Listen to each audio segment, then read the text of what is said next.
Hello guys, how are you all? Welcome back to my channel. So, today we are gonna see, what if villain Deku and villain Momo were couples, movie. So before we start, go check out the author of this fanfic, D.C. Draco, link is in the description. Also subscribe to our channel, and like this video. So let's begin the video. Final exams are just around the corner now. Students from different levels from across different departments within Yui Academy were growing anxious as the days rolled by, and the test grew near, none more so than the Class 1A. Especially now that Aizawa-sensei will finally reveal what kind of practical exam they will be having. Hopefully. I couldn't help but fidget in my seat in anticipation. Eyes up front where Aizawa-sensei continued to drone on about what to expect from the written portion of the exams. Even though the written portion makes up half your final exam score, it wasn't what made me anxious or restless. However, I was fairly confident when it came to my academics. As I figured that sensei might drone on for a while, my mind began to wander trying to figure out what kind of practical exam we would have. I thought about what we had learned, and maybe found hints to what we would be doing. I recalled the final exam last semester was about shining a light on our psychological weaknesses, and pushing past them. Those range from self-esteem issues like Todoroki, and Yagorozu to narrow-mindedness of Kaminari, and Ishido to even cooperation issues like mine, and Kaken.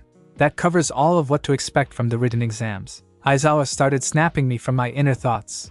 Now my full attention was now on our homeroom teacher. It wasn't mine alone. Everyone in class was now solely focused on the man up front if he was willing to say anything with regards to the practical portion of the exams. As if sensing the expectations of class, Aizawa-sensei could only sigh in annoyance before giving in. I will now tell you all about the practical portion of the final exam. We almost leap out of joy. Keyword being almost, cause immediately he sent the entire class a cold glare that even sent shivers down Todoroki's spine. I should know cause we all did. Midoriya Izuku and Bakugo Katsuki, front and center. He called out, drawing Kaken and my attention. I glanced at Kaken's direction to gauge his reaction only for him to silently stand and make his way up front. I followed soon after. I stood to sensei's left while Kaken stood to his right. I couldn't help but be restless as the rest of the class eyed both of us. I could even sense the questions forming in their head. The practical exam will be a battle between villains and heroes. A call back to your first exercise with all might. Sensei began, writing it down on the blackboard behind us. The villain team will be led by Midoriya while the hero team will be led by Bakugo. That caught me by surprise, but it wasn't just me. Sensei, are you sure it is not the other way around? Kirishima-san piped in with a snigger, much to the irritation of the explosive quirk user, though miraculously he didn't bite back. The faculty and staff had decided their roles. As for the division for the rest of the class, it is entirely up to you which side you choose. As long as one side has at least 2 people, it's a free game. Sensei explained. You must choose now to avoid leaders influencing your choices at a later time. That got me and the entire class riled up and excited. There was an excited discussion between my classmates, and I couldn't help but wonder who would join me. Sensei, I would like to join Hero's side. Kirishima was the first to decide to join Kaken on Sensei's right side. It was soon followed by Kaminari as well. Both were understandably joining Kaken's side since they were his closest friends in class, despite the denials he would roar every so often that it would be brought up. What surprised me and saddened me was the next 2 who chose sides, Ida and Uraraka. Sensei, Uraraka-san, and I choose to join the hero team. Ida was as boisterous as ever. The words caught me and the rest of the class by surprise. Oh? For a moment there I thought you 2 would join the villain team. What made you think otherwise? Aizawa-sensei asked in surprise, evident in his bored tone. To be honest, I wanted to fight against Midoriya-kun again after the sports festival. As a friend, and a person who was helped by him, I had learned a lot. But this time I want to learn from him not as someone by his side, but as someone who will fight against him. The resolve in Ida-kun's voice was prevalent and clear, and I couldn't help but nod and smile at his direction, which he returned in kind. I am as well, Uraraka declared with a firmer tone that I had to double-take if it was truly Uraraka. Deku-kun had been helpful as a friend that I too wanted to see and learn from him as an enemy. And I wanted to keep my promise during the sports festival to fight against Deku-kun. Very well. You can join the hero team. Thank you, Aizawa-sensei. What's this, Deku? Even your friends aren't going to join you. It really shows that you really are weak. Kaken taunted, which actually caught me off guard since I was stunned by what they had said. It was kinda funny when both Ida and Uraraka gave him a dirty look, which eased my worries about them abandoning me. What kind of friends are you? Friends need to stick together, am I right? Mineta spoke up as he made his way up front, which was followed by Tsuyu, both of whom stood by my side. Sensei, we will be joining the villain team. Mineta-san, Tsuyu-chan, I promised All Might I wouldn't cry, I promised. I got your back, Midoriya-kun. I promised. I am repaying my debt to you, Midoriya-kun, I'm not crying. Don't cry on me, Midoriya. Damn it. Soon after, my classmates decided to join us. Tokoyami, Sato, Ojiro, Aoyama, and Hagakure joined Kaken, while Ashido, Koda, Siro, and Shuji joined my team, leaving only Jiro, Yayorozu, and Todoroki undecided. Not for long thought. I'm joining the hero team, Sensei. Todoroki announced as he made his way down towards the right, ignoring the glare Kaken was giving him. This is the perfect opportunity for me to pay Midoriya back by becoming his enemy, even if I have to align with Bakugo. What was that, Scarface? Wanna fight me? No, after all we all have the common enemy, I'd rather we work together for that. TCH, as long as you don't get in my way. Likewise, I had to hold down a laugh as I watched the two bicker, but the rest of the class could only sweat drop at the current predicament of the hero team. Will they be okay? I heard Mineta ask no one in particular, and no one was keen on answering that question. I've seen personalities clash, but this was taking the cake by far. But I could definitely say that there is camaraderie in them that they don't realize. The only problem was it was aimed at him. I will join the villain team, Yayorozu declared, making her way towards the front only to hesitate when Jiro didn't make a move. Then I will join the hero team, Jiro said, making her own way on the other side. What? Apparently her action caught Yayorozu by surprise. Sorry, Momo, but just like the rest, I too want to beat someone, and that is you. I want to test out what I can do against you, and learn, and grow from this experience. It took a moment or two before Yayorozu replied, but it wasn't with words. It was a nod, and a smile like what I did with Ida and Uraraka. Words would be diluted. Speaking would weaken resolve. Actions need to be taken. They showed more. With this, Class 1A has been divided. Sensei announced as he wrote the last name on the board. I took a glance at it, and read the group up. Hero Team, 12. Lead Bakugo. Vice, Todoroki. Members, Kirishima, Kaminari, Ida, Uraraka, Tokoyami, Sato, Ojiro, Oyama, Hagakure, and Jiro. Villain Team, 8. Lead Midoriya. Vice Yayazoru. Members, Ajiri, Mineta, Ashido, Koda, Siro, and Shuji. Looking at the lineup, I realized we were outnumbered and outmatched, but that doesn't mean we were going to lose that easily. What we lack in power, we had more ways to make up for it with utility and flexibility within the group. Before I dismiss this class, I would like Midoriya and Yayazoru to follow me to the faculty office. That is all, Aizawa said dismissively before walking out the door. I look at my Yayorozu, wondering if she had an idea why we were called. She shook her head. Apparently her guess was good as mine. We followed soon after, when the nose started back up inside the classroom when Mineta taunted Ida, and soon devolved into a round of taunts and insults. I just hope they won't go overboard with this. You're here, Midoriya boy. I heard the all too familiar voice of All Might as I entered the one of the rooms used by the faculty when they meet with guests or students alike. It wasn't just All Might and Aizawa Sensei waiting for us. Principal Nedzu and Midnight Sensei were there as well. So the villains had finally come. The bear/mouse principal exclaimed too excitedly for me. The words made me flinch.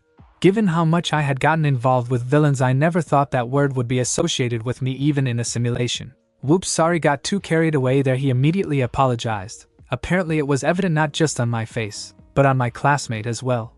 With this, we can finally start our discussion. Discussion? I asked, no one in particular confused as to what the principal was talking about.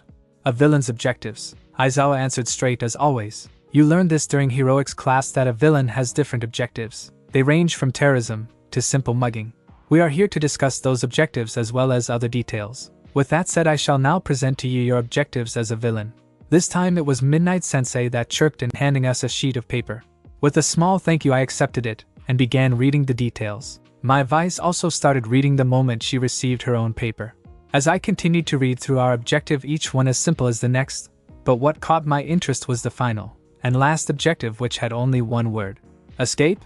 Yes, at the end of the day, the last and most important of all objectives of a villain is to escape capture regardless of what happens to the rest of the objectives. Principal Nedzu explained while pacing back and forth. This is essential for both heroes and villains, and whether the latter will cause havoc another day or be sent behind bars. But there are conditions for your escape. First off is only escape when all of the other objectives are lost or when the other members of your team have been disabled or captured. Second is that for escape to be successful, either one of you must reach the exit or both of you reach the exit. Escape won't be successful if any other members exit without you. Which means I hesitated, fully knowing what the answer was to come. After all, I saw it firsthand a couple of times already. It means you Midoriya Shunin and you Yaoyorozu Xiaojo are the only ones capable of using escape. You both should know that no matter if a pawn escapes, the moment the king or queen is captured, it would already mean you are lost. That's why as villains it is imperative that the king must survive, if not the one that carries its will. You both know full well what happened in Kamino Ward. We both wince. It was still a sore spot for us who were there to talk about the events that transpired there. Your objective, excluding escape, and other details will be revealed to the hero team. It is within your discretion if you are willing to share all of this to your teammates, or just as selective as the council. Aizawa-sensei said drearily. Now for the other details. Yes, of course. Principal Nedza nodded, his excitement returning before he turned to address us students. Who else do you want to join? I have a few names in mind. The silence was thick. It was heavy. It showed how serious the situation really is. It showed how serious facing Izuku Deku Midoriya really is. It had been an hour since Aizawa-sensei declared that the classroom would now be used by the villain team at the end of the afternoon classes starting today until the end of the practical exams, which was a week and a half away. Some tried to protest, only to be silenced by sensei's glare, and the paper signed and sealed by the principal himself declaring that Class 1A will be used by the villain team until the practical ends. To our surprise, Bakugo didn't even once protest, and instead requested that the dorm lounge shall be used by the hero team until they are finished, and must send a message if they are coming back. Sensei and Midoriya agreed to the terms. When everything was said and done, Bakugo once again surprised them when he announced that they would meet after 30 minutes to give us time to dress and head back to the lounge for their own meeting. Although there were curses in between, it was less prevalent than it usually was. The moment they all returned to the dorm, they parted ways to get dressed and prepare themselves. Everyone had arrived 30 minutes ago, yet everybody was still silent, unsure how to approach these meetings. That is until the explosion quirk user began. Listen here, you munchkins, cause I'm going to say this only once. Take this seriously or leave. Bakugo declared with a growl, leveling everyone with a glare. None argued. No one dared argue. I agree, if we take this with a half-hearted approach, only failure will meet us. Midoriya-kun will be facing us with everything he has. It is expected that we all do the same. Todoroki added his own thoughts on the matter. It was rare that both agreed, even rarer that they never once bickered with one another during the last hour. The thought of fighting Deku was what connected the two, and it connected all of them. Midoriya's quirk is strong, but that isn't what makes him scary. Ida trailed, remembering the times where he felt Midoriya's eyes on him. Eyes that were seeing through his very being, as if his entire self was put under a microscope, and was dissected, and analyzed like some lab experiment. It sent shivers down his spine. It's how he looks at us when he watches us using our quirks, isn't it? It was Kirishima that guessed the nod. He got pretty much affirmed what he thought also. I know it was his hobby since his childhood, but sometimes I wonder if it's his quirk, and not that strength enhancement he shows. I once saw one of his hero journals before the training camp, Uraraka said, drawing everyone's attention. It was a page about me. The details he wrote were scary. His hypothesis on how my quirk works, what limits I could reach, my strengths, weaknesses, and even my habits I wasn't even aware of until he showed it to me. She pauses, trying to recollect her thoughts. At that time I thought that he was impressive. It was admirable really on how dedicated he is to heroes, but now it makes me fearful facing him. Looking at it now, those creepy muttering of his really is him analyzing the things he sees and breaking it down. That's scary on another level. Kaminari added, remembering the times he laughs at the way Midoriya was muttering while ignoring the world around. It was funny. Now those muttering is what made him scary. Not to mention his quirk. Super strength to the point of breaking your own bones, man, that's harsh. 5%, Bakugo muttered, drawing everyone's attention to him. 5% is how much he can draw out without his bones breaking. No, the bastard can draw more than 10% now. What do you mean 10%, Bakugo? Sato asked curiously what the explosive user was on about. Deku's quirk. As he is now, he can draw out at most 10% without any serious injuries. Bakugo answered, avoiding any major details about All for One. Enough about that. We can deal with Deku with ease. I'm more interested in those who sided with that hero otaku. Let's start with his vice. Momo Yaoyorozu's quirk allows her to create anything using her body. Todoroki answered. As long as she knows what she's making, and its properties, she could make it. A one-woman production line. No threat alone. But with Deku's knowledge, Bakugo grimace. One of the rare occasions he did. The thought was scary. That was a match made in heaven, or in their situation, their worst nightmare. If I recall, the short stack and flat face had quirks designed for capture and restrain. Yep. Ciro's quirk allows him to shoot out tape from his elbows while Mineta's has those sticky balls of his. Jiro supplied. Ashido-sen mentioned that she was also experimenting on an adhesive type of acid. I don't know if she has succeeded in doing so yet. And there is also Ajiri, Koda, and Shuji, all of which could specialize in scouting with their quirks. That or hit and run tactics, Tokoyami voices out. Looking at their lineup much more clearly, they are quite well-rounded. Well-rounded or not, it won't matter once we beat them, Bakugo proclaimed with a smug grin. And I got a plan. So listen up, you munchkins. It was rough around the edges, but it was a start when Plan Alpha was formed.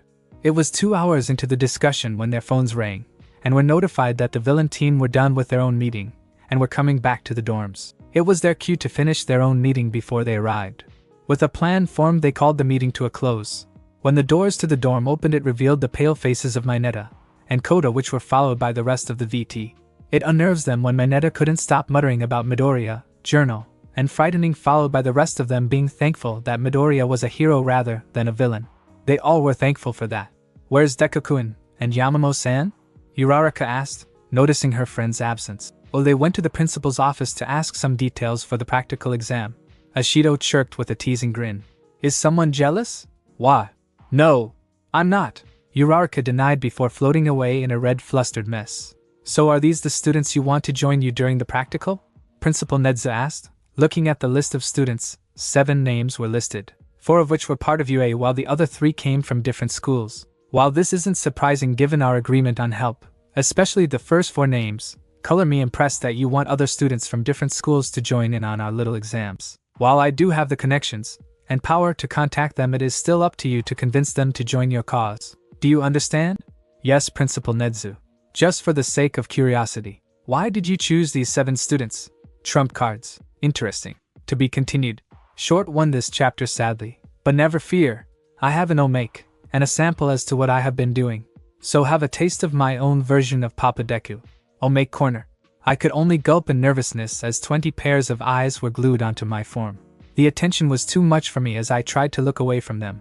It didn't help that the person who was introducing me was over-exaggerating it. This young man here is an alumnus of Ue Tashinori Yagi, or more commonly known as All Might, boisterously announce. A hero even I respect, and even admire. Oh god, no. He's not doing this again. I could feel my face blush bright red. Yagi-san, not in front of them please. Midoriya Izuku. Hello, I stuttered no thanks to the enthusiastic intro done by my friend. It also didn't help that their eyes began to sparkle in admiration. Though the part where All Might admires me is kinda exaggerated, it is true I studied at UA with them. I corrected while scratching the back of my head in embarrassment, no thanks to the number 1 hero. Oh. I heard someone calling out, and saw a floating glow waving energetically. Hagakure Turu, I recalled. What kind of quirk do you have in Midoriya-sensei? I heard her ask, and my blush went a deeper shade of red when I heard her say sensei. It was kinda heartwarming to be called such honorifics. I'm actually quirkless, I answered truthfully. The near instantaneous silence that followed was expected when people heard that a hero such as me was quirkless. What?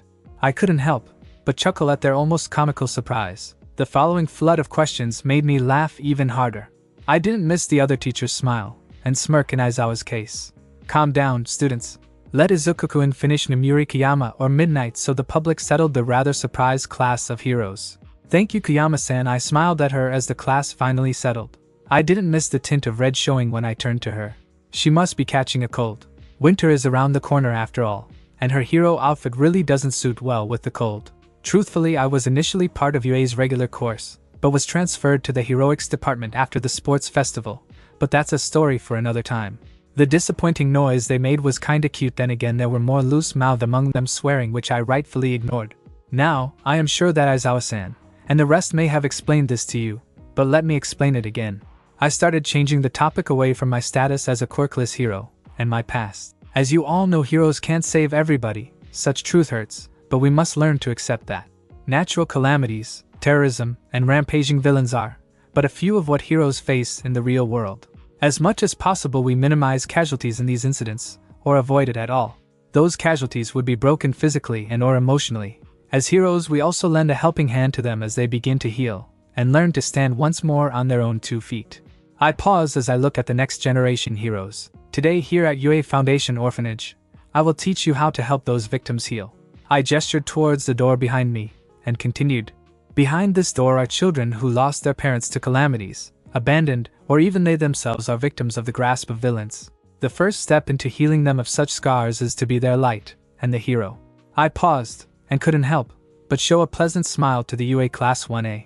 They weren't ready for what was to come. Go play with them. And like a floodgate, the doors open, and small blurs suddenly surge forward towards the unprepared students.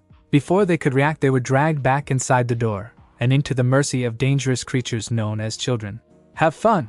I barely managed to cheer as the door closed again, and the only ones left outside were Aizawa, Kayama, and I. Even All Might got dragged by the kids. You're scary sometimes, Midoriya. I think we established that since our UA days, Aizawa. It had been a good 30 minutes before All Might joined us, somehow able to escape the grasp of the small children. I had prepared some tea and snacks for the students, knowing that the children have them for the whole entire afternoon.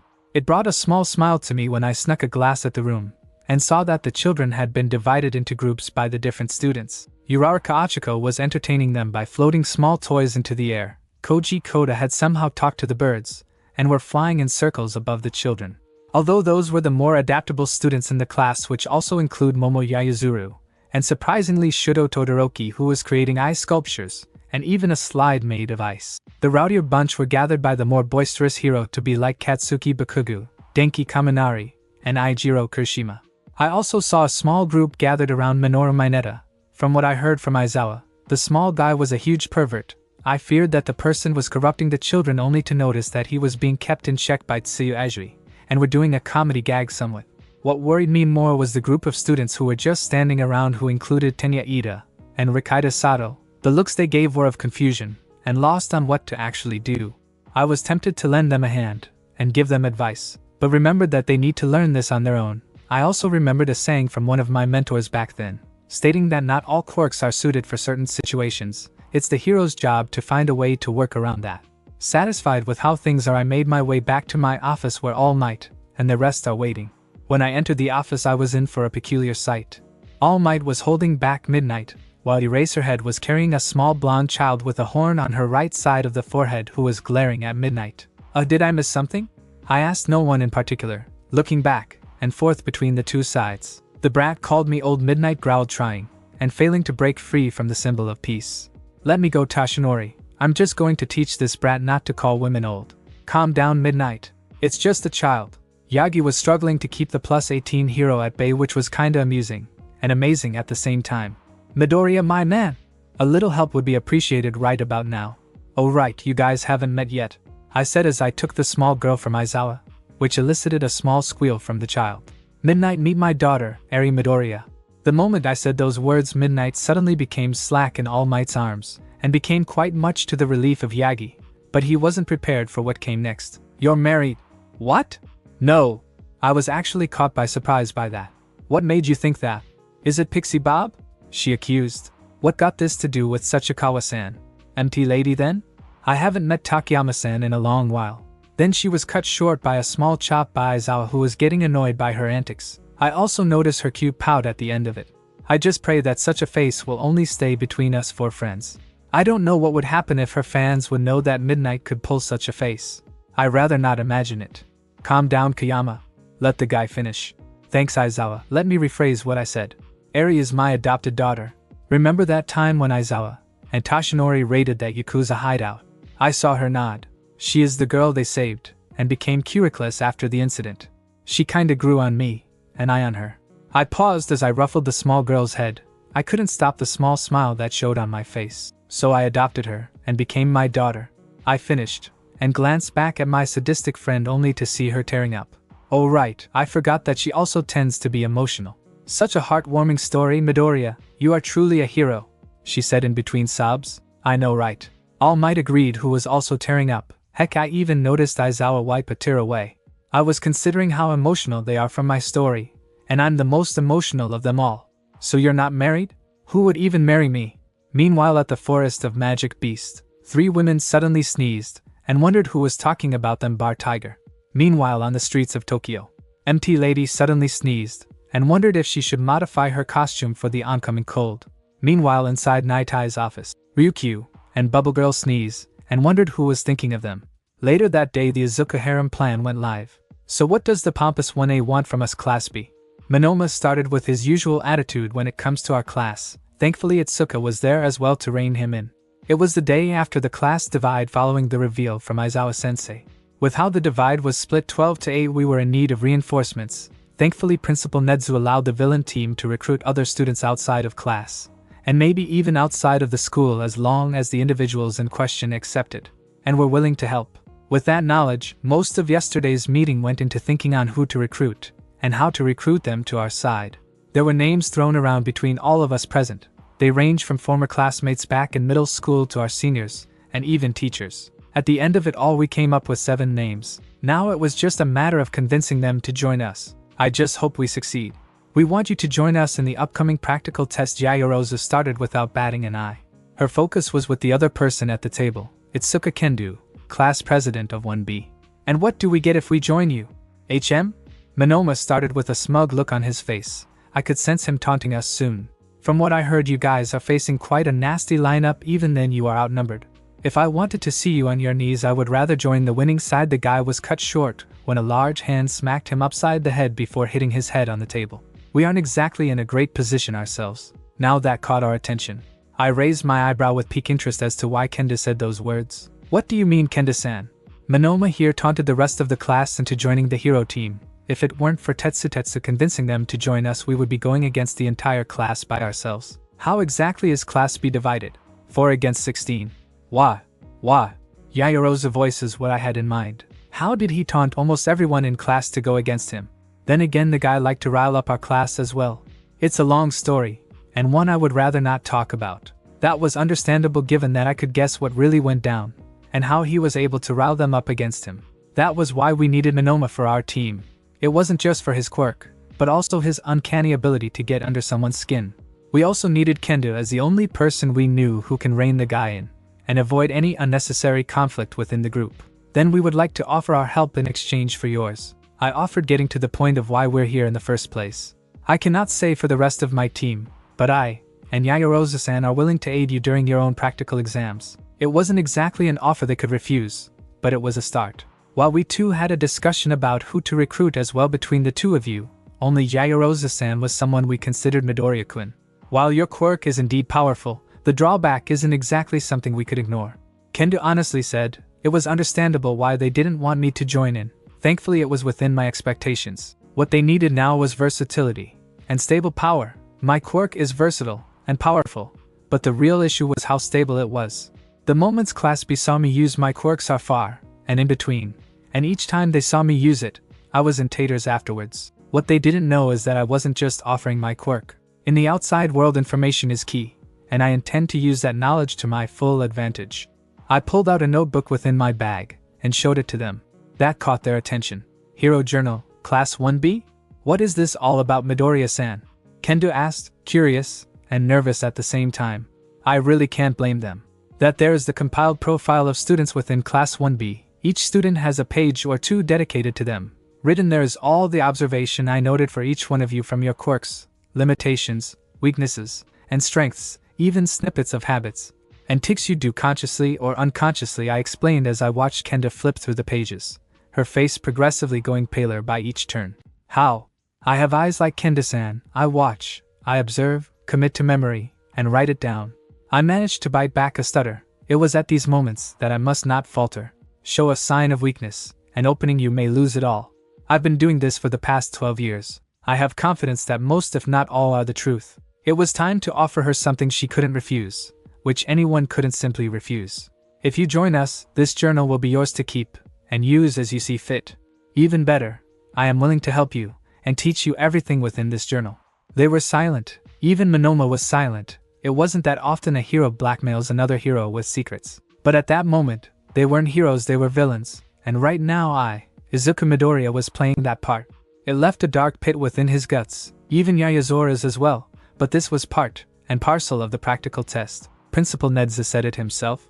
If one must play the villain, then one must think like a villain. And right now this is what villains do to gain resources, pieces, and pawns. Very well. I accept, Midoriya-san. Kendo accepted, albeit with a slight hesitation as she pocketed the journal. The moment she said those words, it lifted a small weight off me. 2 down, 5 more to go. Actually, Yayarosa started shyly raising her hand to garner our attention. Why not have both our classes have the practical test at the same time and place? She suggested. That made me pause as a new possibility opened before me. Aizawa-sensei did say as long as we comply with the guidelines they gave us, anything else is a free game as long as they notify the faculty about it and have it approved. There are disadvantages, of course, one of which was numbers fighting the combined might of Class A and B would be problematic, but that is if they are aware they are on the same team to begin with. Is that even possible? Kendo asked. It isn't that common in the real world, but there are times where 2 separate hero teams have to detain a group of villains for different reasons. Even rarer are when they won't notify one or the other that they are chasing the same person or group. Those situations tend to cause miscommunication, which are often exploited by villains. I explained, recalling events and newsreels detailing those events that lead to quite a mess. It was an idea, one that isn't easily discarded. I was sure that Kaken and the rest are all planning how to counter me at the moment, so our Class B against Kendo and Monoma. A plan formed within my head, but it hinges on the fact that neither class was aware of this collaboration. It was a long shot that needed a Hail Mary to pull off, but it was better than nothing. If you are both willing to do this, then I too would like to have this alliance. So what do you say? I asked, extending my hand, waiting for either of them to reach out and accept. They returned in kind. Yayarosa-san, are you sure about this? I asked my vice captain. While convincing Class B to join us wasn't easy, it wasn't that hard to begin with, unlike the next person on the list. For the last time, Midoriya-kun, I'm sure you were willing to let go of one of your precious journals for this. It's a given that I, as your vice, must as well be willing to give something for us to succeed. She reassured me with a small smile. To be honest, it was rare for me to see her smile like that. The confidence in her action was proof that she has grown and recovered from her self-esteem issues during the first term. I just nodded as we reached our destination, Power Loader Sensei's workshop. I stopped her short of the door, knowing firsthand that at any moment those doors would explode. I continued to walk while gesturing to Yayarosa-san to stay where she was. Once I reached the doors, I slowly braced myself, expecting the door to fly off its hinges at any moment. And as expected, it did, with a loud explosion, no less. Midoriya! I heard my classmate shout in my ear. I tried to call out that I was fine, but it was hard to breathe. Apparently something or someone was on top of me. I'll be honest with you, it takes a special person to make adhesive explode, Power Loader Sensei said in between coughs as his figure emerged from the dust cloud. I think I mixed the wrong chemicals with that one. I think I put nitroglycerin in it, a female voice explained, her voice much closer, and as I turned to the body atop my own, I realized who it was. Mei Hatsum. Well, at least she was sitting atop me rather than laying down. Still doesn't stop me from turning into a blushing mess or the compromising position we were in. Hatsum-san, I called out, squirming underneath her, trying to prime myself off. I wasn't even budging. Oh, Midoriya-kun, fancy meeting you here. She chirps nonchalantly as if this was a regular thing to happen to her. Then again, every time I meet her here, it usually starts with an explosion from a failed product. What can I do for you today? Get off of him first, Power Loader Sensei scolded, trying to swat her away from me. No violence. She dodges while removing herself off me. Finally, I could breathe easily in more ways than one. Are you okay, Midoriya-kun? My vice asked in concern, already pulling a roll of bandages from her arm. I'm fine, this is just how it is when I come here. I laugh at her perplexed expression. Apparently she doesn't believe me. Then again, who would? So Midoriya, I take you here to recruit this brat into your little group? I heard the excavation hero, and turned to him, and forced myself not to laugh at the sight. Even though Yayarosa was holding it in, he had Hatsum in his claws by the scruff of her tracksuit. It was cute, and reminded me of a kitten being dragged around by its parents. Yes, sir. Good, take here. What? No, rejected, Hatsum voiced out. I have no time for that. My babies need me. You don't have a choice in that matter. From now on until the end of the final exams, you are barred from entering the workshop. Power Loader announced that shocked me as well, given the numerous times he threatened her about being banned, but never did follow through, well, until now, that is. But the orders from the support companies? The orders from the other students? My babies? She asked with a pale face, and a desperate voice was telling that this was devastating news to her. You're not the only support course student in UA. I can work something out. Besides, I'm not barring you completely from the workshop. Power Loader sighed, or at least I think he did. Take this as your practical exam. You are to create inventions for the villain team of Class 1A, but your only resources would be the failed inventions you have, as well as any equipment and funding Midoriya and his group can give. And why should I accept this? Look, Hatsum, you're a good kid, a genius even. You're innovative, but you're not resourceful. Take this as a lesson as well as a test. And with that he closes the doors, leaving a rather devastated Hatsum. There was silence. I didn't know what to do given what happened, while we were prepared to offer her something to join us. Power Lotus Sensei just made it quite convenient for us, but at the cost of putting Hatsum out of her comfort zone. But this is Yue. The teachers here can, and will put you out of your comfort zone. They'd put us at the worst possible position to see us overcome it. Plus ultra, that was Yue's motto. Hatsum-san, I heard Yaoyorozu call out, hesitant, as she looked towards me asking in silent permission to do something. I nodded. If it could help, my quirk is creation. As long as I know what it is, I can make it from my skin. Of course I need to eat to replenish my reserves. And I can ask Principal Nedzu to set up a workshop temporarily for the exams. I also said contributing to cheering up the support student. Really? I barely heard her. It was meek, quite unlike her usual cheer. Can I really trust you guys for this? Yes. I didn't even see her close to us in an embrace. Thank you. Thank you. I will do my best, and create the most awesome babies you will ever see. Her cheer was back, at least it was beginning to return, as she excitedly jumped up and down, all the while exclaiming that she would do her best. Hear that, Power Lotus Sensei? I will pass. No, I will ace this test, she announced with renewed vigor before bolting with Yaoyorozu in tow. As they turned the corner, I too began to follow, only to see Power Lotus Sensei peeking through the door with a grin. I bowed in thanks and made my leave. That was 3 down, 4 more to go. Here's hoping the rest of this recruitment was easier than this. It was already late in the afternoon, and the villain team of both Class A and B had met at our testing ground, Ground Zeta.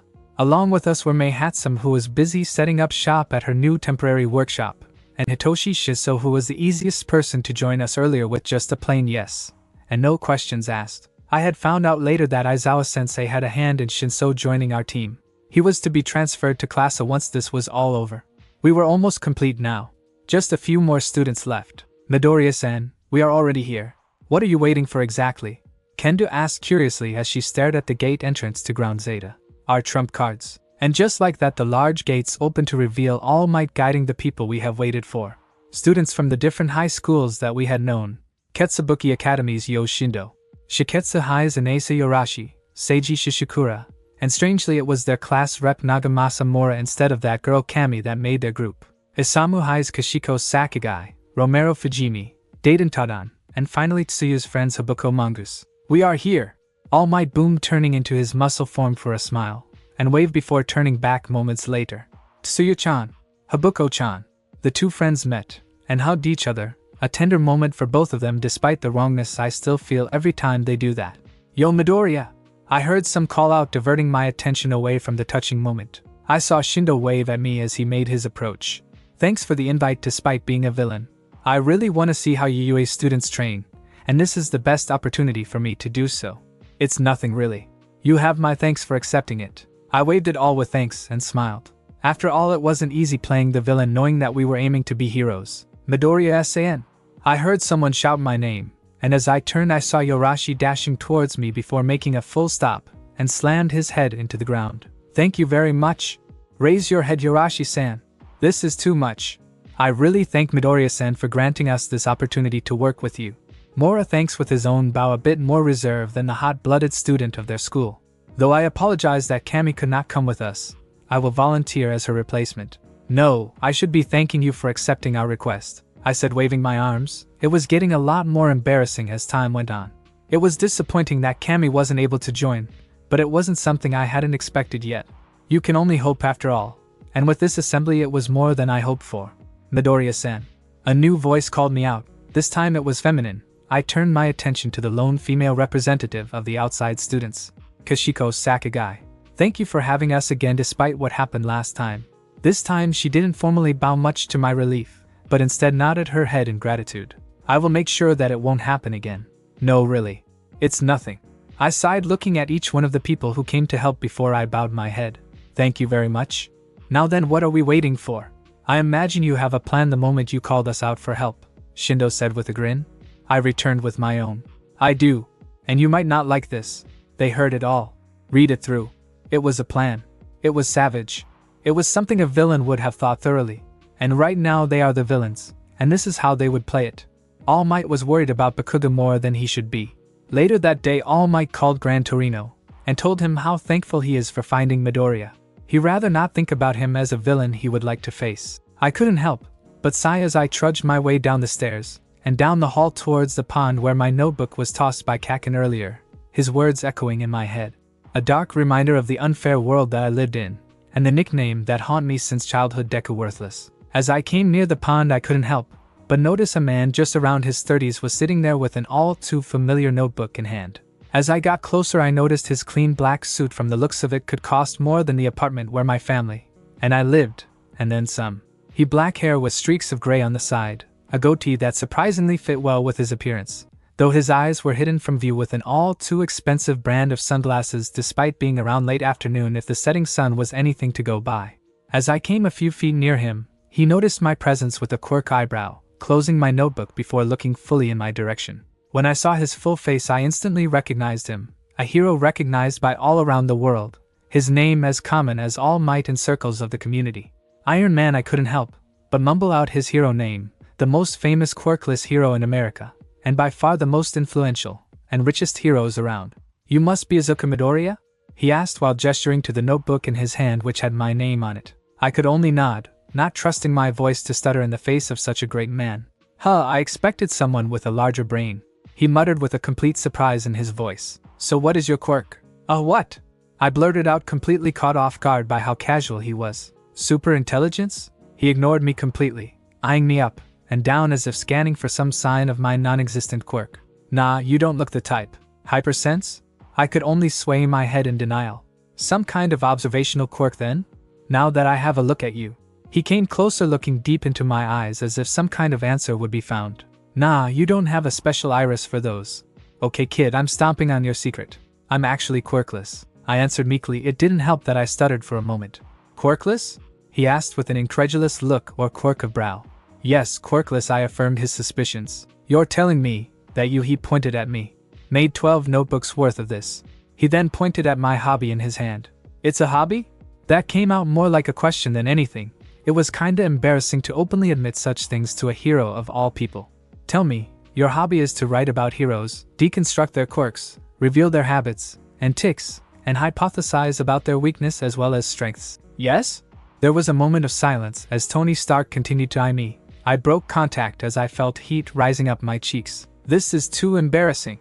After a few more moments, he handed me back my notebook before pulling something out of his suit pocket. A data pad which he handed out to me. Do you want to be a hero? The question made me pause, looking him in the eye, trying to search for some signs of a lie or deceit. I found none. Then it hit me. Memories of my childhood, the tears that my mother and I shed, the doctor's revelation of my quirkless nature, and the desire to hear those words. It was a no-brainer, and without a hint of hesitation, I looked back in his eyes, which reflected my own eyes filled with resolve. Yes. He smirked before it became a grin, but was soon turned with a raucous laughter. Welcome to the Avengers Youth Initiative. Sensei, what are these munchkins doing here? Bakugo asked Aizawa-sensei as he glared at the gathered people outside the classroom. It had been a day since rumors spread about Class A and B's villain teams having come up with an alliance for the upcoming final exams, and it was confirmed by both Midoriya and Aizawa-sensei earlier. When asked why they just revealed one of their advantages, they said with great confidence that this was them declaring war. Yeah, why are we here in Class A's room? Juzo Hananuku asked, looking at Class 1B's teacher Blood King Sensei with equal parts curiosity and annoyance. This is earlier than expected, but thanks to Midoriya's actions we had to move things a bit faster, Aizawa announced with a tired sigh. Class 1A and Class 1B hero team are to form an alliance to stop the villain team alliance, or Vita. Vita? The students asked in unison, a rare occurrence between classes. Don't ask. But Sensei could handle them without Class A's help, Koziite Subiraba exclaimed, earning a few nods and agreements from his class. Even with Class A there are only 12 of them. This isn't up for debate. Blood King started. It was already planned that on the day of the practical you both would work together regardless if the villain teams are together or not. We just had to move it up ahead of time. Take this as a learning experience. In the real world, the government will on occasion assign heroes in large-scale operations regardless of how those heroes feel about each other. A hero must set aside his pride or whatever emotions they have for the safety of civilians, and fight villains. Anger against one another in a crisis is illogical and stupid, Aizawa explained while looking at the rowdier bunch of both classes. Those that don't do so would end up endangering more people. So are you going to work together or not? Guess we got no choice, Hananuka sighed before extending his hand. We are in your care. Fine, we are going to work with this 1B brats. Bakugo conceded with a growl, turning his back, ignoring the extended arm. Get in. Don't mind him, Kirishima assured Class B with a smile. He is always like that with all of us. Come in, we are just about to start our meeting. Meeting? Yeah, Midoriya, and the others are out, so we got the classroom for our meeting today. We are currently planning on how to counter the Vita members' quirks. It would be great to have you guys have an input and opinions, if you'll have us. Once the students of both A and B have been seated with both Bakugo and Todoroki standing at the front. Just for the new faces' sake, I'm going to say this again. Bakugo started with a glare. Take this seriously or get out. Don't need any munchkins who can't understand here. That had pissed off Class B, but they reined it in. I'll take that silence as a yes. Since Class 1B wasn't here yesterday, I would like Ida to hand them the notes we made last time. Todoroki earned a nod from the engine quirk user. With that out of the way, let's get this started. We already made plans for Deku and Ponytail, who's next on the list. Ashido-san, and her quirk, Acid, allows her to release acid anywhere on her body and control its properties to certain degrees. Todoroki listed Ashido's UA-provided documents. Yo, Jack Ears, you said the Pinky was developing some kind of glue. How well developed is it? Bakugo asked. It's Gyru. Also, I don't know how far it is. Mina tends to be secretive about that since this all began. All I know is the same as the rest. She can create acid that could melt steel. TCH, that's going to be a problem when capturing her. Why not disable her or render her unconscious? Ida suggested. Unless you have a way to get close to her without getting hit by acid, then be my guess, Engine Legs. Then let me do it. Hagakure volunteered by the way her clothes moved. She was waving her hand with eagerness. Can't do that, see-through. Bakugo rejected. You're our scout. I'd like to keep it that way. How about you do it then? Ida asked. We can't do that either. You should know who we are after. Todoroki reasoned. Midoriya is a much bigger target, and I'd rather not divert anyone who is assigned to chase him down. Which means you have Engine Legs, Scarface here, Bird Head, Uraraka, and I can't chase others. The explosion hero continued before glaring at the other half of the room's occupants. How about you munchkins, got any volunteers? Oh, a girl with long wavy dark hair raised her hand. The name Setsuna Tokage, and maybe I can help you with subduing Ashido-san. And what's your quirk, Tokage-san? It's autotomy. It allows me to cut either my arms and legs, which would regrow. The cut parts could move for a few hours before it dies and disappears. Like a lizard's tail? Kaminari asked. Something like that. She chirped with a grin. So in case her acid does hit my arms, I could just cut them and replace them. How long will it take to regrow your arm, Tokage-san? Todoroki was curious as to how she could do such a thing. Depends really. If it regrows regularly, then maybe within a day. I can accelerate it, but it takes a toll on my stamina, so I can't do it often in a fight. If Tokage-san is going, then I should go with her too. A new voice called out, which caught the attention of both heroes at the front. It was a girl with short gray hair and bangs that cover left eye. And you are? Bakugo asked with a raised eyebrow. Reiko Yanagi, and my quirk is Poltergeist. My quirk allows me to move around objects in sight, but I need to see the object with both my eyes. That's quite useful in tandem with Tokage-san. The half and half hero admitted, looking at their leader beside him, who had a contemplative look on his face. A common occurrence these past 3 days. You got something, Bakugo-kun? Yeah.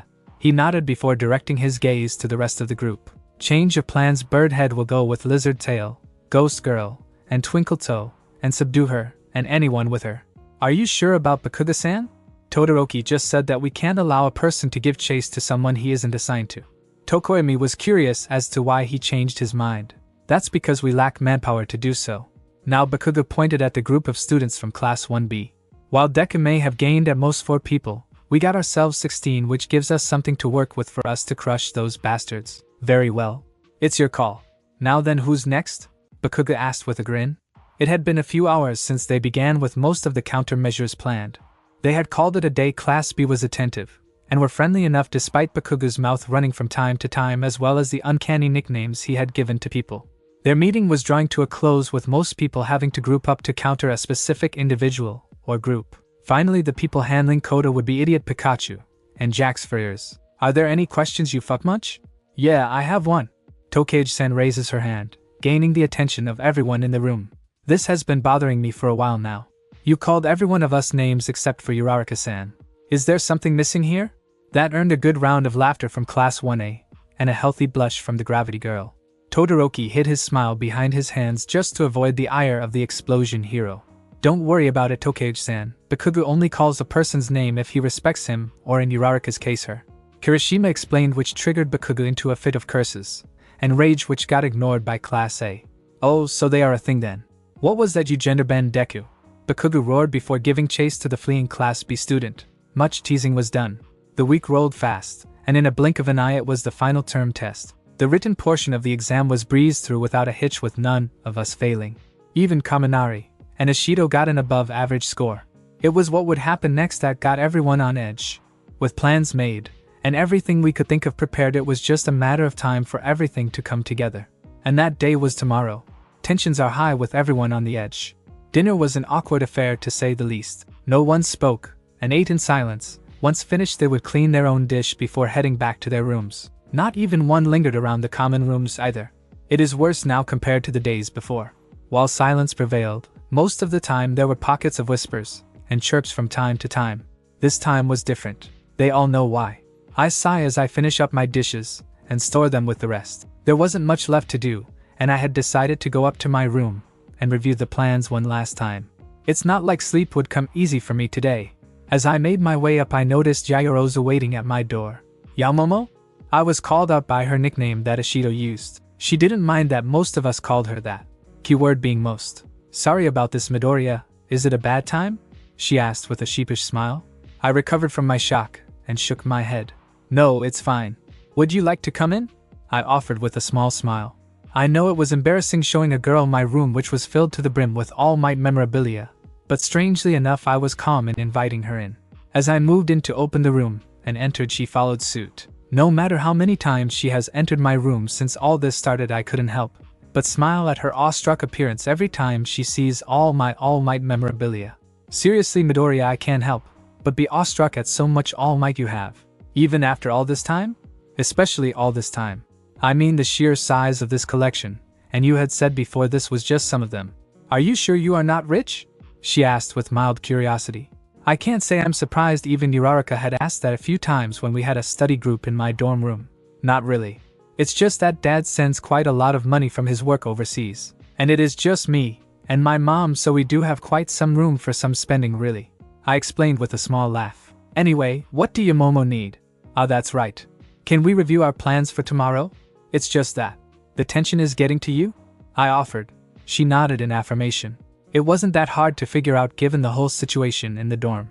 I'm pretty sure everyone won't be sleeping until much later.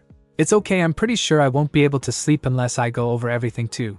With that, we went over everything from beginning to the end. From our objectives, plans, traps, and counters. We talk about everything, affirming what we know and what we need to do. We corrected parts that we had overlooked and did once over. Detail after detail we scrutinized and deliberate whether or not it would work. We were stacking everything we have, pushing every advantage we could get, and using them to our utmost abilities. Use the experience we have gained. The USJ, the training camp, the raid, the rescue. Everything we learned from the villains. Apply them to their best effectiveness. Show them what it means to be a real villain. Take everything we learned and use it to our fullest. Plus ultra. Let's show them what it means to be useless. Aizawa Shoyuta shivered. He didn't know where it was coming from. The conference room was well air-conditioned, but it didn't have enough coldness to make him shiver that badly even momentarily. You okay there, Aizawa? All Might asked, worried for his friend and fellow teacher. Are you catching a cold? No. I'm fine. I'm more worried about the upcoming practicals tomorrow. What made you say that, Aizawa? Principal Nedza asked while sipping tea nonchalantly. Is it about the matchup? Are the leaders ill-prepared for this? No, not something like that. It's just... Out with it, Aizawa. Don't be shy. It's just that we might see why Izuku Midoriya would be the most fearsome villain of this generation. They thought it was a joke. What they will see tomorrow made them think otherwise. Ian, since this is quite short again like the previous chapter 1, decided to share another Omake idea with me. What if Deku got a present from his dad? Crack warning. You have been warned. Fate/Hero Academy. Are you thy master, Naya? Izuku stared at the box he had just received. He was currently in the dorm lounge just staring at the brown box that had come from his father. That surprised him the most, given that most of his father's packages tend to be addressed to his mom, and not him directly. He had wondered what was inside, but only saw a single note. Good luck, Dad. It read. He expected more than just that, but he had no idea how to contact his father in the first place, nor his mother, who also had followed his father overseas for the summer. He looked around the empty lounge, ever so thankful that the majority of his friends and classmates had decided to go home over the break. The only few that did remain was himself, Todoroki, who was currently at the hospital visiting his mother, Ida, who was at school doing some class rep duties he needed to take care of, and finally Yaoyorozu, who was at the training room. With a last glance around to make sure no one was around, he then began to open the box. What he saw inside made him question his father's sanity even for a moment. Inside was an antique velvet box as well as another note from his father. Pulling the velvet box out, he inspected it, noting no damages on the box minus the small scratches that came from the rough delivery. Midoriya? He jolted as he heard his name. Heart rate a mile a second. He turned around to see Yaoyorozu coming out from the training room, who was looking at him curiously. He sighed a breath of relief, thankful it was just her. "You scared me there, Yaoyorozu-san," he said while calming his racing heart. For her part, she is apologetic for the incident. "Forgive me, Midoriya-kun. I just didn't expect you to be here at the moment. You usually are training outside at this time." She apologized, then took a seat opposite to the boy. She then notices the box on the table in front of her, and guesses that this was the reason why the hero in training didn't go out. "A package?" "Yeah. My dad sent it to me from wherever he is now," he explained with a sheepish smile before his focus went to the velvet box he just pulled out. "Don't know what's in it, to be honest with you. Can you show me? I'm kinda interested," she requested, inching closer towards the table where the box was placed. There was a certain spark of curiosity in her eyes that made Izuku chuckle. "If you're fine with it," he said as he slowly, but surely lifted the box's lid. What was inside took both students' breaths away. An ornate and elegantly decorated circular antique mirror. It was one of those mirrors of divination Izuku recalled seeing one in the pictures of history books. It was beautiful as the mirror reflected the light, with the only thing marrying its pristine mirror was the crack that traveled across it. "I didn't know you like this kind of antiques?" the creative heroine asked in surprise. "I'm actually surprised that my father did send anything to me, actually," he answered, admiring the mirror in hand only to notice the note that came with the package. Gently returning the mirror, Izuku then looks at the folded note that his father included. It was a set of instructions. It was a set of instructions on how to summon a servant. Izuku wondered if his father hit his head a little too hard. "What is it?" Yaoyorozu was curious as to what was written on the paper. She also found it kinda cute how her friend could make such faces, not that she would tell him that. "I think my father had a few screws loose." "What do you mean by it?" He waved the paper in his hand.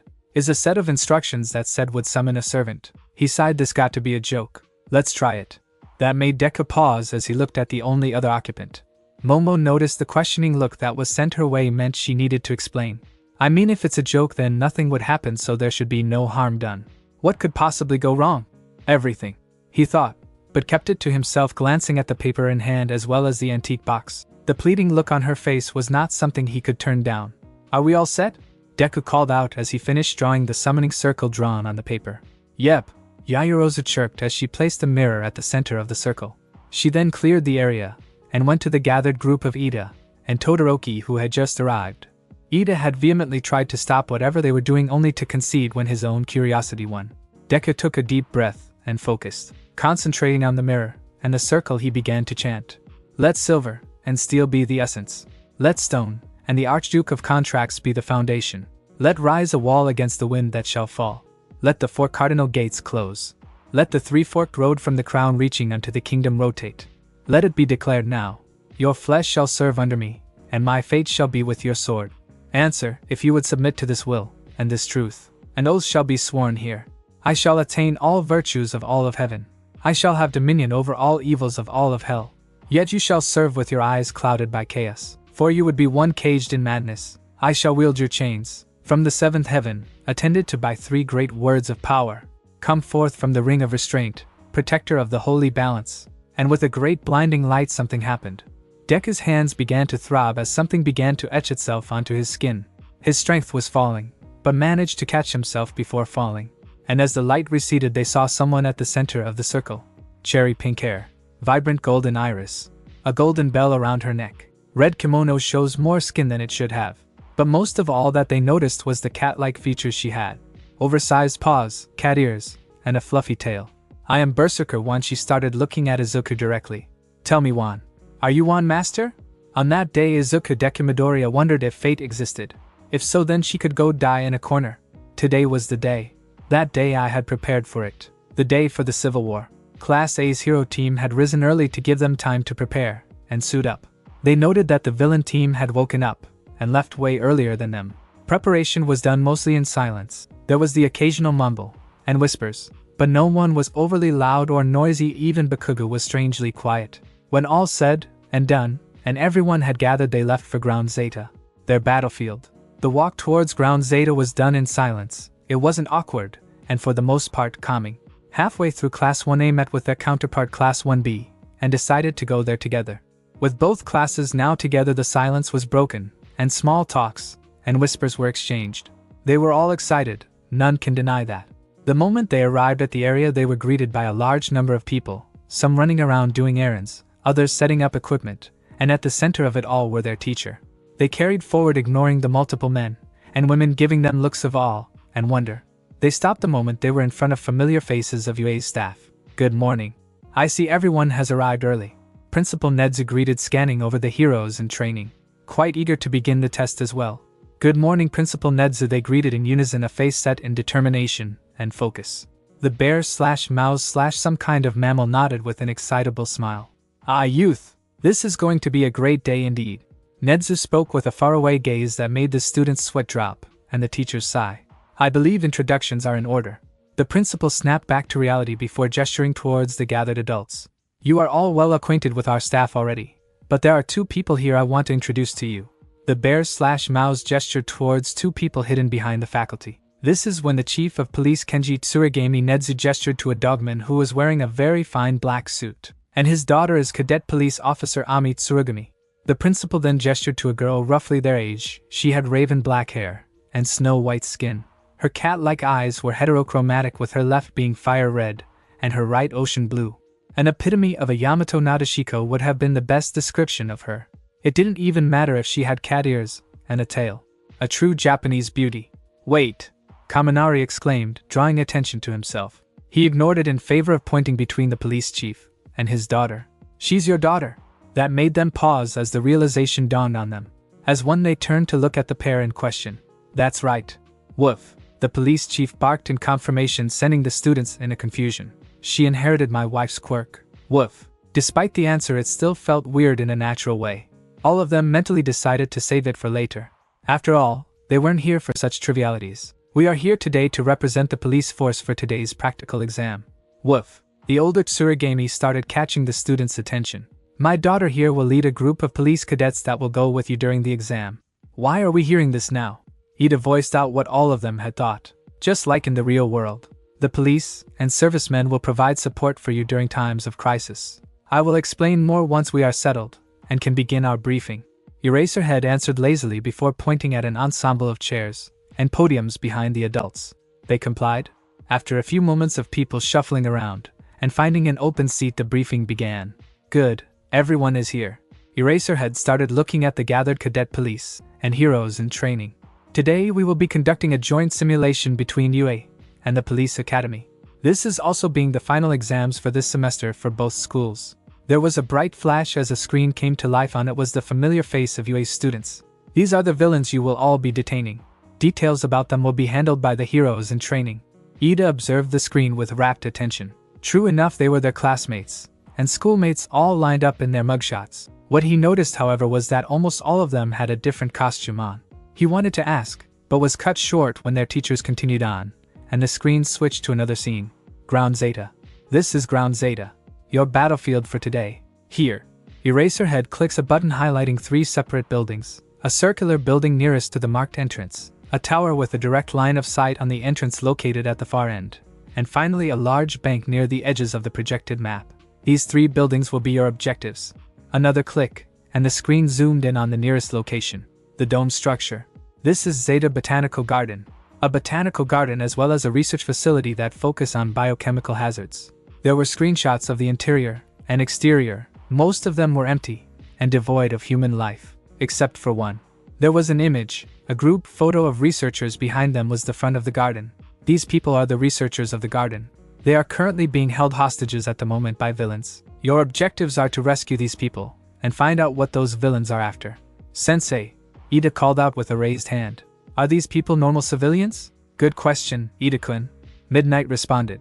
These people are HECs, you all are well aware who they are, so there is no need to explain it. Keep this in mind that all civilians within the zone are HUKs, and will evaluate you on your performance. They will help us determine your overall score. Thank you, Midnight. Eraserhead lazily said, nodding his head towards the rated R heroine. As heroes as well as public servants, these civilians are your main priority regardless of the situation. He glared at the more violent heroes in training. They averted their eyes. It is not the capture of villains or stopping what plans they have, but the safety and security of the common people. He coughs, returning his attention to the screen, which had been replaced with another layout of a different building. It was the tower. This is Zeta Tower. At the top of this tower lies an engineering lab as well as its owner, May Hatsum. This is your next objective. Save her. It was straight to the point, they noted, but there was something in their guts that said there was more to this than just saving her, but they couldn't tell what it was. So they kept quiet. Finally, Eraserhead showed the last of the 3 highlighted buildings. Zeta Bank. Villains have occupied it, and are currently holding multiple hostages. Save them without damaging the infrastructure, and secure the area, and capture their leader. That is all. Eraserhead bowed, and made way for the principal, who looked at them once over before starting his own piece. As you all know, this is just a simulation, but I want you all to treat this as the real thing. There are real dangers involved, and real people that will, and can be harmed if you fail. So please, as heroes, save them. That is all. It was rare that Principal Nedza didn't rant. More surprisingly, after saying his piece, he nodded, and hopped out the podium. Todoroki will now explain the plan once more.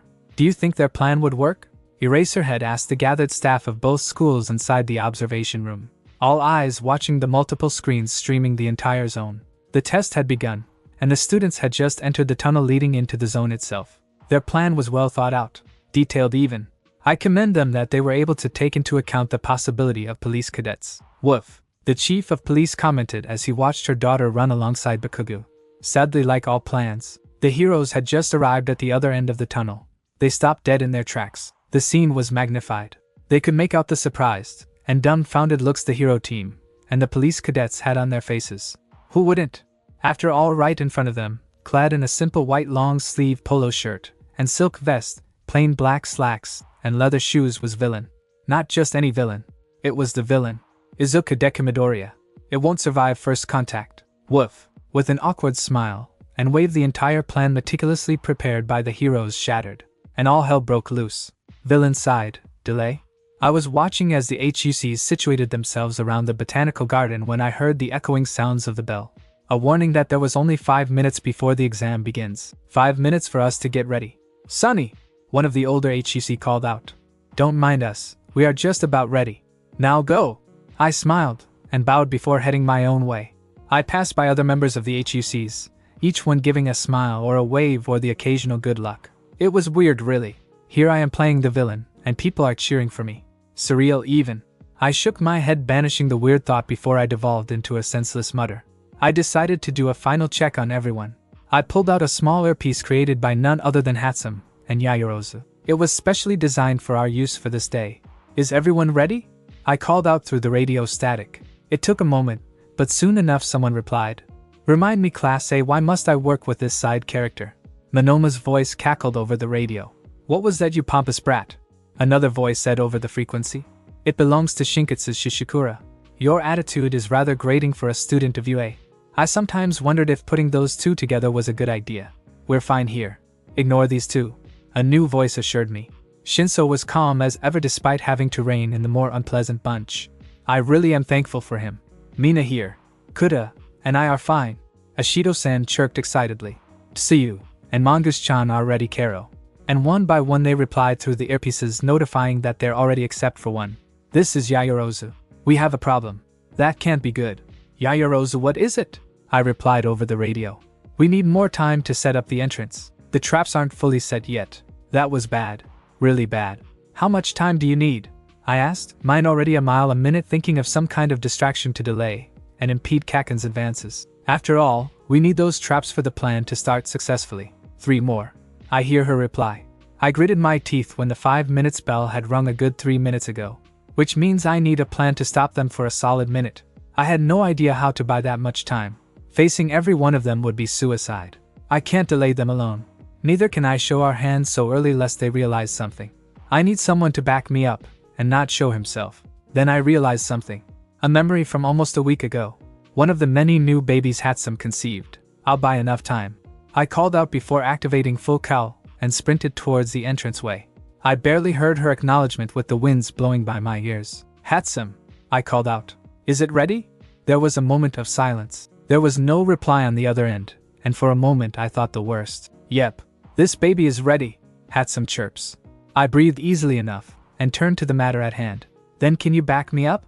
I asked as I saw the entrance in view. I'll try my best, she responded. Then Sebagai can help you coordinate. Roger.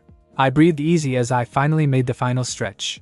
I began powering down full call as I neared, and saw a familiar face. Yo Deku! Yo Shindo waved. Shindo-san, what are you doing here? I was surprised by his presence. I heard over the radio that there was a delay in the setup, so I came here to try and help you buy time. He answered. You don't have to. I waved him off in a panic. I need you, and the rest to be out of sight. We can't have them know that we have some help. But, please Shindo-san. I beg. Trust me. I pleaded again, looking him in the eye. A moment later he sighed, and conceded. Fine. But if you get in trouble I'll come running. I nodded before he began to run back, and hid himself among the buildings. The moment he wouldn't be able to see me I sighed, trying to compose myself as I heard the speakers announcing the exams is about to start in a minute. I closed my eyes, and even my breathing. Then I remembered the things Hatsum gave me. My weapons. I pulled out my modified sunglasses. This baby here is your HUD. Helps you keep track of everything. Just for you, Boss-kun. Of course there is something for your femme fatale, she teased. Her knowing grin didn't help fight off the growing blush on our face. This also has retroactive lenses for those pesky flashes that could blind you. I pulled my knife. Midoriya-kun, this knife is designed by yours truly, and is made of hard plastic, and laced with enough sedative and anesthesia to knock you out for a few hours with just a scratch. She informed me with a wide smile. Each of us will be equipped with this knife. Of course you get more than one. Then I remembered something from Yaoyorozu earlier today. I unconsciously touched the Matryoshka doll flashbangs, and smiled. Midoriya-kun, Yaoyorozu called out. I turned to look back at her as she approached. What is Momo-san? Here. She handed me a handful of Yaoyorozu-like dolls. I remember them back during her exam with Aizawa-sensei. I know that this will be helpful for you. She smiled. It was too bright to outshine the rising sun. I couldn't help but admire her. I truly am grateful to the people around. Memories cut short as the countdown began. Eyes focused as I activated the HUD sunglasses, displaying all the information around me. 5. Breath in. 4. Breath out. 3. Am I ready? 2. Yes. 1. I am ready. Villains versus heroes. Start. Countdown 1 minute. I whispered, and a timer appeared on the corner of the HUD. It was frozen on the minute mark. I heard the sounds of feet running. They were coming. I need to delay them. Just 1 minute. I only need to delay them for 1 minute. Start. They arrived. They saw me. They paused. I smiled and waved. Before I became a blur once more. I moved before anyone could react. I had to. Don't give them a chance to move or else I would be the one done in. After all, I'm fighting this 1 versus 78. With the initiative seized, I made to take down one of the most dangerous heroes among the group. Kaken. 15%, that's the most I could draw, one for all. That 15% was enough to wreck a car with a single punch, so I had to hold back against human opponents out of fear and safety for others. Kaken knows this, and I know that he told everyone about this. But there is a difference between knowing and seeing. And right now, they are seeing me at my top for the first time. With a flourish, I brandished my knife with ease. It was currently serving as both my weapon and safety net. A safety net to allow me to use my power at its current limit without extreme injury to my foe. It was blunted enough that it won't cut anyone too seriously, but enough that I could nick them, which would let the anesthetic do its job to render them asleep and out of the fight. In an instant I was behind Kaken, knife at the ready, and his back exposed. None of them had yet to move. Good. And with a clean swipe he was down. Or would have if he had not taken a step away. He was barely outside of my reach. Truly, Kaken was amazing to be able to move like that. His instincts are something I sorely lack. I heard him growl before he turned towards me, but it was already too late.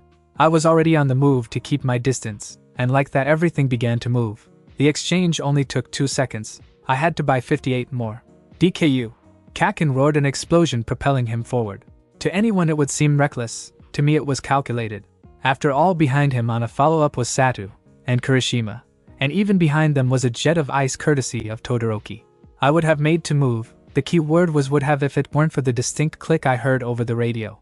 I couldn't help but smirk. One for all.